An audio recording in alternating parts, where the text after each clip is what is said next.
Salam jumpa kembali dalam mata pelajaran ilmu pengetahuan alam. Pada pertemuan kita yang kedua di materi lapisan bumi dan bencana alam ini, kita akan membahas tentang teori tektonik lempeng.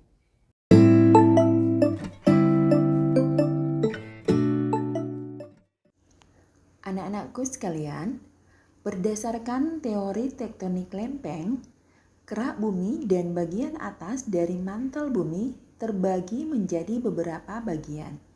Dan bagian-bagian ini disebut dengan lempeng.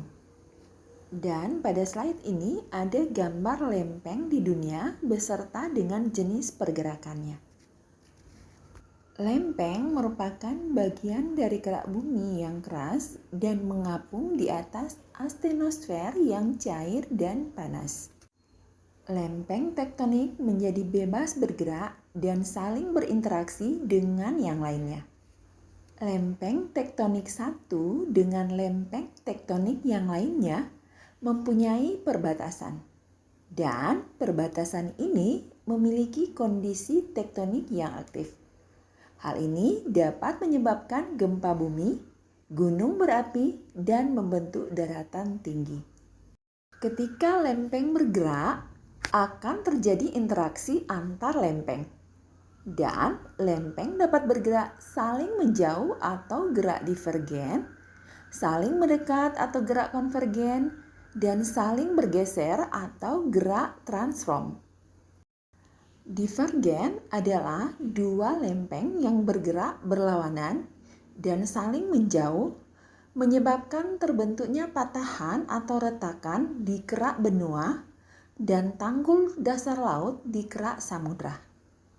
Gerak divergen antara lempeng Indo-Australia dengan lempeng Antartika dan lempeng Amerika Utara dengan lempeng Eurasia.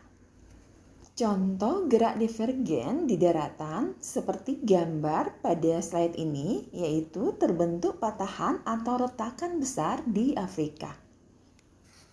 Konvergen adalah dua lempeng bergerak saling mendekat, menyebabkan terbentuknya pegunungan dan gunung api di kerak benua dan palung laut di kerak samudra. Gerak konvergen antara lempeng Indo-Australia dengan lempeng Filipina dan lempeng Indo-Australia dengan lempeng Eurasia. Contoh gerak konvergen di daratan yaitu terbentuknya pegunungan Himalaya. Nah, anak-anakku, pegunungan Himalaya terbentuk karena ada dua lempeng benua yang bertabrakan, sehingga mengakibatkan salah satu kerak benua terdorong ke atas dan membentuk pegunungan.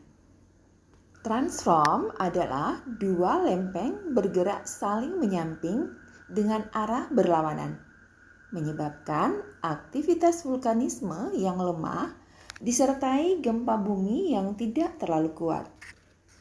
Contoh gerak transform seperti gambar pada slide ini, di mana gesekan antara lempeng Samudra Pasifik dengan lempeng Amerika Utara yang membentuk patahan San Andreas.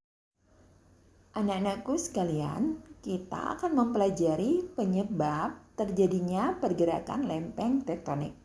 Nah, coba perhatikan dan amati ketika kamu memasak air hingga mendidih. Apa yang akan terjadi? Ya, ketika air mendidih akan timbul gelembung-gelembung udara yang bergerak naik dan hilang di permukaan. Bagaimana hal ini dapat terjadi? Ya, berdasarkan prinsip Kalor, ketika air dipanaskan, maka air di dasar panci akan berubah menjadi uap air atau gelembung yang massa jenisnya lebih kecil. Dan karena massa jenis uap air lebih kecil dibandingkan air, maka udara akan bergerak naik ke permukaan. Dan sesampainya di permukaan, suhu uap air akan turun sehingga akan kembali ke wujud air. Dan hal tersebut terus berlangsung jika air dipanaskan. Nah, perpindahan kalor tersebut dinamakan konveksi. Dan perpindahan panas dari inti bumi ke lapisan mantel itu secara konveksi. Hal ini mirip seperti peristiwa mendidihnya air. Inti bumi yang memiliki suhu hingga 6.000 derajat Celcius akan memanaskan material mantel bumi bagian bawah, sehingga massa jenis material tersebut berkurang. Akibatnya, material tersebut bergerak naik dari dasar ke permukaan mantel. Dan sesampainya di permukaan, material tersebut akan mengalami penurunan suhu sehingga massa jenis material akan bertambah. Dan karena massa jenisnya bertambah, maka material tersebut akan turun ke dasar mantel.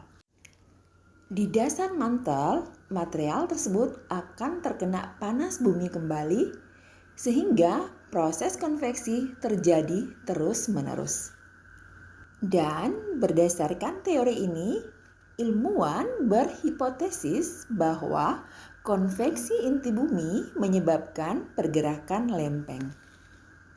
Jadi, tektonisme merupakan pergerakan pada kerak bumi yang menimbulkan lekukan, lipatan, retakan, atau patahan sehingga menghasilkan permukaan yang lebih tinggi dan rendah terhadap permukaan bumi. Demikianlah pembahasan kita kali ini. Semoga bisa dipahami dengan baik. Kita akan bertemu kembali pada pembahasan berikut, khusus akan membahas tentang gempa bumi. Sampai jumpa.